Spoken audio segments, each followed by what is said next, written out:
नमस्कार, जय हिंद, वंदे मातरम। भाई आज 5G के बारे में बहुत सारी अफवाहें फेसबुक पे उड़ रही हैं। 5G ने देश को बर्बाद कर दिया है, विश्व को बर्बाद कर दिया है।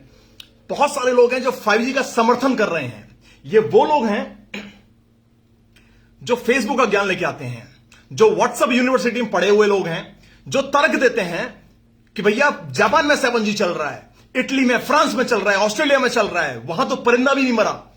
फिर अचानक ऐसा क्या हुआ कि भारत के अंदर 5G का तांडव मचा हुआ है।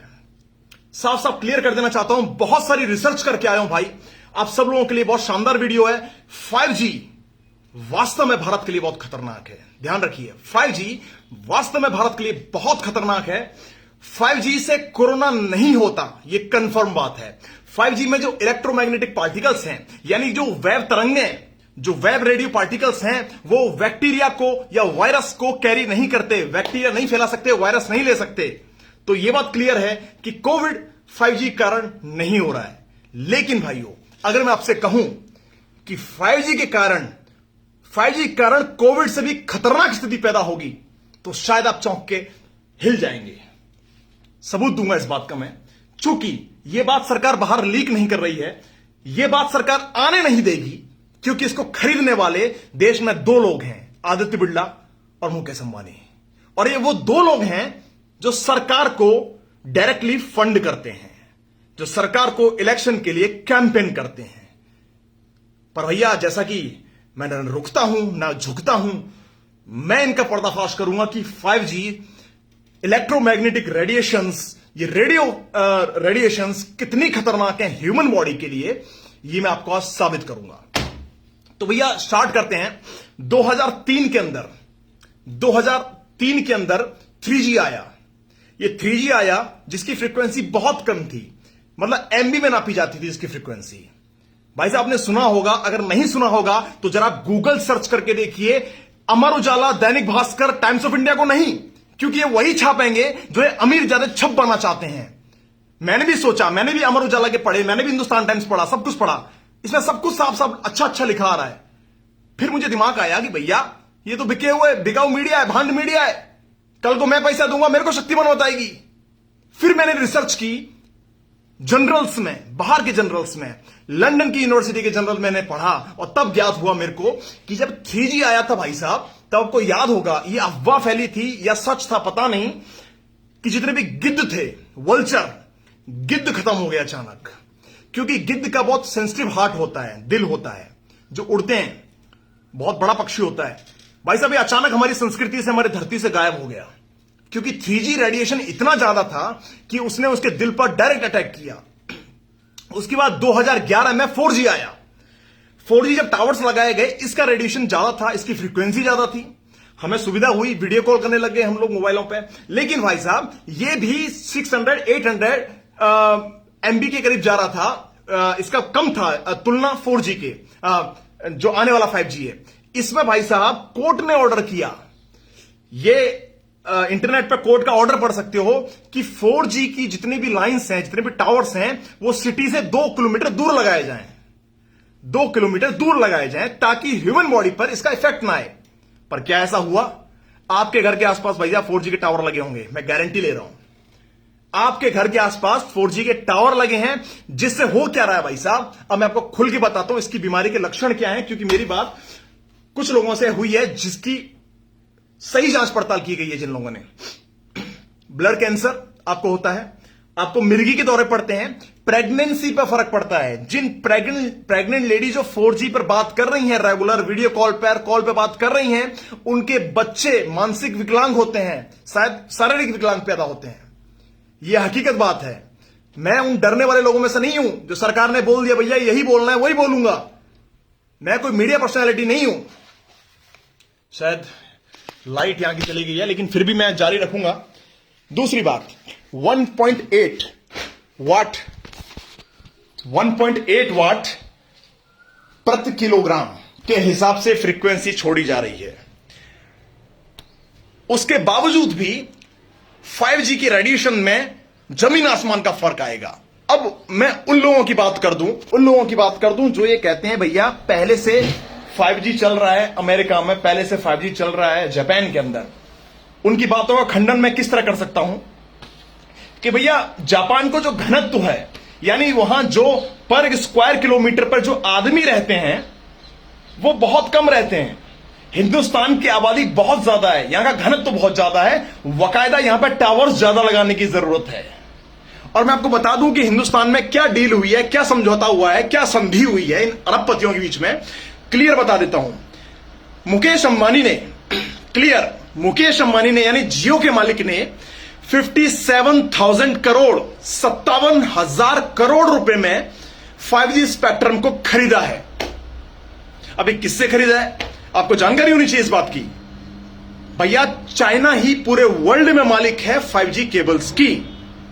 यह सत्यापित वर्ड्स के साथ कह रहा हूं, मेरी हर बात में सच्चाई है, बहुत रिसर्च करके आता हूं। हुवेई नामक की कंपनी जो चाइना की कंपनी है, उस कंपनी का आधिपत्य है, अधिकार है।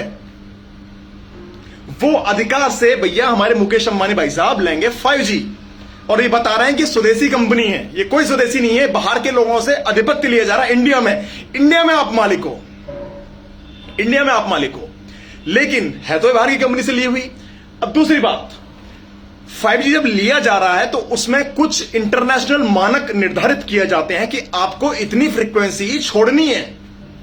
पर भाई साहब जितनी फ्रीक्वेंसी छोड़नी है वो है 1.8 वॉट। लेकिन भाई साहब होगा क्या, अगर 1.8 वाट ही छोड़नी हुई तो हर आधे किलोमीटर में टावर लगाना पड़ेगा, जिसकी कॉस्टिंग ज्यादा आएगी, ज्यादा पैसा खर्च करना पड़ेगा, जेब से ज्यादा जाएगा। पर भाई साहब जैसा कि आप जानते हैं कि देश में होगा क्या कि सरकार इन मानकों को साइड कर देगी, अरबपति इन मानकों को साइड कर देंगे, अपनी मनमानी से टावर्स लगाए जाएंगे। जहां पर सिस्टम कहता है कि आबादी से इतना दूर टावर लगाइए, इतनी ही फ्रीक्वेंसी छोड़िए ताकि मानव जीवन पर कोई असर ना पड़े, जीव जंतु जीवन पर कोई असर ना पड़े। पर हो यह रहा है, जो टेस्टिंग अभी हो रही है, जैसे मड आइलैंड मुंबई के अंदर टेस्टिंग हुई, अभी टेस्टिंग बिहार जा रही है, दिल्ली के अंदर टेस्टिंग हुई। भाई साहब जी न्यूज उठा के देख सकते हैं, जी न्यूज में अभी आर्टिकल छपा था, बाद में उसको निकाल दिया गया। जब दिल्ली में टेस्टिंग गई तब जो मानक निर्धारित किया गया था 1.8 वॉट से 14 गुना ज्यादा फ्रीक्वेंसी पाई गई, 14 टाइम्स ज्यादा फ्रीक्वेंसी पाई गई। कहां पर, अक्षरधाम ब्रिज के पास। यानी भैया आप खिलवाड़ कर रहे हो, आप खिलवाड़ कर रहे हो, ह्यूमन लाइफ के साथ में खिलवाड़ कर रहे हो आप। मैं पूछना चाह रहा हूं भारत सरकार से, मैं पूछना चाह रहा हूं इंटरनेशनल अथॉरिटी से जो माइक्रोवेव रेडिएशंस को निर्धारित करती है, कि आखिर आप दखल अंदाजी क्यों नहीं करते हो इन भारत के उद्योगपतियों पर। मैं मानता हूं कि भारत सरकार को फंड जाता होगा, मैं मान सकता हूं कि कोरोना काल में इन्होंने बहुत दान दिया होगा, हजारों करोड़ दिया होगा, मैं मानता हूं इन्होंने गैस ऑक्सीजन सिलेंडर बहुत पहुंचाए होंगे। पर भाई साहब अपना प्रॉफिट निकालने के चक्कर में जो आप ह्यूमन लाइफ के साथ में खिलवाड़ कर रहे हो, मैं जानना चाहता हूं कि ह्यूमन लाइफ के साथ में इतना बड़ा आपने पंगा ले लिया, 4G के चक्कर में आधे जीव जंतु खत्म हो गए। जो लोग फेसबुक या ज्ञान देते हैं, व्हाट्सएप से पढ़ के आते हैं यूनिवर्सिटी से कि भाई 6G 7G चल रहा है, इटली में, फ्रांस में, अमेरिका में चल रहा है, लेकिन वहां के घनत्व के हिसाब से फ्रीक्वेंसी सेट है और बढ़िया है, वहां की सरकार ख्याल रखती है इस बात का। पर भाई साहब हमारी सरकार 4G के चक्कर में अगर हमारी सरकार ने ख्याल रखा होता तो 4G के टावर्स हमारी आबादी से 2 किलोमीटर दूर होते, जो कोर्ट का आदेश है, सुप्रीम कोर्ट का आदेश है। भाई साहब 2 मिलियन पक्षियों की हत्या होती है, मैं नहीं कह रहा हूं, ये तो टाइम्स इंडिया का अखबार कहता है। 2 मिलियन पक्षियों की हत्या होती है इस 4G के रेडिएशन के कारण। कितने पक्षी मारे जाते हैं due to this 4G radiation, internet पर डालिए आपको रिजल्ट मिलेगा। तो 5G से क्यों नहीं होगा? अब ये जानिए 5G कितना हमारे लिए इंपॉर्टेंट होगा। 5G यानी 5th जनरेशन। जैसे कि आपके घर में एंड्रॉइड टीवी है कि आप अपने मोबाइल से कनेक्ट कर सकते हैं, व्हाट्सएप देख सकते हैं, नेटफ्लिक्स देख सकते हैं, उसी तरह से 5G एक आधुनिक बदलाव लाएगा हमारे जीवन में। जहां जहां 5G होगा, यानी आपके फ्रिज में 5G होगा तो वो आपके मोबाइल से खुल सकता है, आपके रेफ्रिजरेटर पर, क्या नाम है, एसी पर 5G होगा, आपकी आज्ञा से बंद हो सकता है। आपकी टीवी, आपके दरवाजे, आपकी लाइट्स, जहां जहां 5G होंगे वो आपके मोबाइल के इशारों पर काम करेंगे। बहुत आधुनिक हो जाएगा आपका घर। 5G ये दुनिया लाने वाला है, आनी चाहिए। पर भाई साहब एक सवाल मेरे सारे दर्शक, 3000 दर्शक जुड़ चुके हैं, सबसे पूछना चाहता हूं, भाई साहब विज्ञान जितना जितना पैर पसार रही है, याद है ना, आपकी औकात याद दिला दी, आपकी औकात याद दिला दी उसने कि चाहे जितना भी एडवांस बन लो, जितने भी मेडिकल कॉलेज खोल लो, जितनी भी मेडिकल फैसिलिटीज ले लो, पर जब भाई साहब उसकी लाठी चलती है ना, तब ये सब रखे रह जाएंगे। आपकी ऊंची ऊंची इमारतें, ऊंचा ऊंचा आपका वैज्ञानिक जितनी भी तकनीक है सब रखी रह जाएंगी। कोशिश करते रहिए, आधुनिक बनिए, पर सांस्कृतिक पैमाने पर आपने पेड़ों को काट डाला। एक फोटो देख रहा था कि पेड़ों के कटे हुए तने लाइन से किसी गाड़ी में जा रहे हैं, और दूसरा फोटो देख रहा था कि लाइन से उन्हीं गाड़ियों में ऑक्सीजन सिलेंडर आ रहे हैं। भाई साहब, अगर हमने अपने पेड़ पौधों को नहीं काटा होता, ये जंगल सफाया करके इमारतें नहीं बनाई होती, तो आज शायद इस वातावरण में ऑक्सीजन की कमी ना होती। मैं पूछना चाहता हूं इन सब लोगों से, 3,500 लोग जुड़ चुके हैं, कि भाई साहब क्या हमारे पास में लाइट नहीं थी, क्या पंखा नहीं चलता था, तब क्या हम जिंदा नहीं थे? क्या हमारी डिलीवरी हॉस्पिटल में होती थी आदिकाल से? जैसे जैसे जमाना बदला, जैसे जैसे हम आधुनिक होते चले गए, भाई साहब आज एसी ना चले तो बंदा मरने लगता है। आज अगर लाइट ना आए तो आधे लोग तो मर ही जाए। भाई साहब, हमने सिस्टम को इतना ढाल लिया है, अपने आप को ढाल लिया है कि हम बिना विज्ञान के जिंदा नहीं रह सकते। तो हम क्यों गुलाम होते जा रहे हैं इस विज्ञान के? अभी 5G आएगा, फिर 6G आएगा। हम उठ के जाना नहीं चाहते लाइट बंद करने, आजकल ताली बजा के, चुटकी बजा के लाइट बंद करना चाहते हैं। हो यह रहा है कि हमारी बॉडी निस्ता नाबूद होती जा रही है, बच्चे विकलांग पैदा हो रहे हैं। हम उस मिट्टी में खेले बड़े हैं, मिट्टी में कुश्ती लड़के पैदा हुए हैं कि हमारी इम्यूनिटी इतनी स्ट्रांग है कि कुछ हो नहीं पा रहा है। मुझे कोविड हुआ, लेकिन 3 दिन में सही हो रहा हूं मैं, कोई फर्क नहीं हुआ, मैंने कोई दवाई नहीं ली। पर भाई साहब, हो क्या रहा उन लोगों के जो जवान जवान लड़के थोड़ा दूर चलते हैं, थक जाते हैं, बिना एसी गाड़ी के चल नहीं सकते। भाई साहब, अभी भी वक्त है, अपनी संस्कृति से जुड़िए। आधुनिकीकरण पहले के जमाने में ही था, पहले के जमाने में भी आधुनिकीकरण था, पर हमने इसको विज्ञान से जोड़ के बहुत बड़ी गलती कर रहे हैं। भारत की आबादी 150 करोड़ की है, यहां का घनत्व तो बहुत ज्यादा है, यहां के हिसाब से टावर्स बहुत दूरी दूरी पर और बहुत ज्यादा लगेंगे। इसको बॉयकट करेंगे ये टावर्स वाले, इसको बॉयकट करेंगे टावर्स वाले। कैसे? कि यहां पर जो टावर्स लगाए जाएंगे बहुत दूरी पे लगाए जाएंगे, आबादी पे लगाए जाएंगे, ताकि उनको टावर कम लगाने पड़े और उनकी फ्रीक्वेंसी बढ़ाई जाएगी। उनकी फ्रीक्वेंसी बढ़ाई जाएगी तो ब्रेन ट्यूमर हो सकता है, ब्लड क्लॉट हो सकता है, हार्ट फेल हो सकता है, प्रेग्नेंट लेडियों पर असर कर सकता है, मिर्गी आ सकती हैं, आपको बहुत सारी बीमारियों को जन्म देंगी। जिस तरह एकाएक गिद्ध खत्म हो गए, जिस तरह 2 मिलियन पक्षियों की हत्या हुई 4G से, उसी तरह 5G इतना बड़ा विनाश का कारण बनेगा भाई साहब कि शायद ह्यूमन की, आदमियों की लाशें नजर आएंगी। कोविड का कारण नहीं है यह 5G, पर इंसानी लाशें बिछाने का कारण अवश्य बनेगा, अगर इसको सही पैमाने पर, इसको सही रेगुलेशन से इसको लागू नहीं किया गया। मैं अपील करता हूं भारत सरकार से, मैं अपील करता हूं इन बड़े बड़े उद्योगपतियों से, जो एयरटेल लेके आ रहा है, जियो लेके आ रहा है, कृपया हमारी भावनाओं का, कृपया हमारे ह्यूमन लाइफ का ख्याल कीजिए कि आपको जो इंटरनेशनल पैमाना जो रखा गया है कि इतने ही फ्रीक्वेंसी पर, इतनी दूरी पर टावर लगाने हैं और इतनी फ्रीक्वेंसी पर ही आपको चलाने हैं, कृपया उसका ध्यान रखा जाए। अपना जेब खर्चा बचाने के चक्कर में आप तो पहले से अरबपति खरबपति हो, थोड़ा और कम कमा लोगे तो कोई फर्क नहीं पड़ जाएगा, लेकिन आपके कारण इतनी लाशें बिछेंगी, उससे पूरे हिंदुस्तान को फर्क पड़ेगा। न जाने कोविड किन गलतियों की सजा है, न जाने किसके किए हुए कर्मों की सजा पूरे हिंदुस्तान, पूरा विश्व काट रहा है।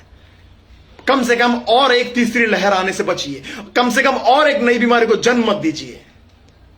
मैं आखिरी बार ये रिक्वेस्ट कर रहा हूं मेरे पूरे भाई लोगों से, कृपया फैक्ट को जानिए कि कोविड-19 5G का कारण नहीं बना है।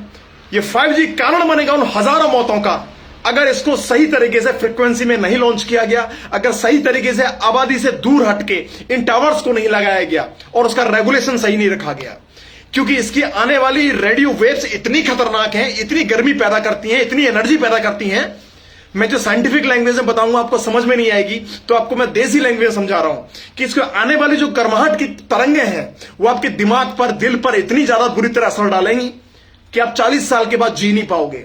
आपको अस्थमा होने लग जाएगा, आपके ब्लड क्लॉट्स होने लग जाएंगे, यानी ब्लड में आपके धब्बे जमने लग जाएंगे। महिलाएं जो प्रेग्नेंट हैं उन बच्चों पर असर करने लग जाएगा, आपको मिर्गी की शिकायत होने लग जाएगी, आपकी याददाश्त पर असर पड़ेगा। तो कृपया इस वीडियो को ज्यादा से ज्यादा शेयर कीजिए ताकि ये उन आकाओं के कान में घूम सके जो हमारे हिंदुस्तान की जनता के साथ खिलवाड़ करेंगे। किसी भी गलती के लिए माफी चाहता हूं। मेरा इंटेंशन किसी भी तरीके से सरकारी या किसी भी कॉर्पोरेट को हानि पहुंचाना नहीं था, लेकिन सच्चाई मैंने बयान की है कि 4G के मामले में इतना घोटाला हुआ है, 5G स्पेक्ट्रम में भी आखिर घोटाला हुआ, तो हम भारत सरकार से सवाल पूछने के अलावा क्या कर पाएंगे। जुड़ते हैं अगली बार नए केस के साथ में, नए खुलासे के साथ में। तब तक के लिए जय हिंद, वंदे मातरम।